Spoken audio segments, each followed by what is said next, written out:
চলো আমি কিভাবে মুড়ি মাখা বানাই সেটা আজকে তোমাদেরকে দেখাবো। সন্ধেবেলা ঘুম থেকে ওঠার পর খুব চটপাটা কিছু খেতে ইচ্ছা করছিল।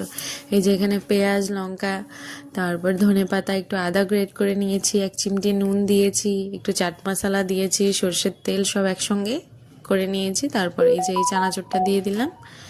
তারপরে সেদিন বর একটা খোলা মিক্স চানাচুর এনেছিল, এটা খেতে খুব ভালো লাগে চায়ের সঙ্গে, তো সেটাও কিছুটা দিয়ে দিলাম। দিয়ে এবার টোটালটাকে একটু ভালো করে মিক্সড করে নেব। তারপরে এর ভেতর মুড়ি দিয়ে দেবো, দিয়ে এটা মাখিয়ে নেব। এটা তো তোমরা সবাই জানো, আমি কিভাবে বানাই সেটাই দেখালাম। কেন জানি না শীতের সন্ধ্যাটায় না প্রায় দিনই এরকম মুড়ি মাখা চা খেতে খুব ভালো লাগে, কি বলো তোমরা? আমার তো বড্ড ভালো লাগে।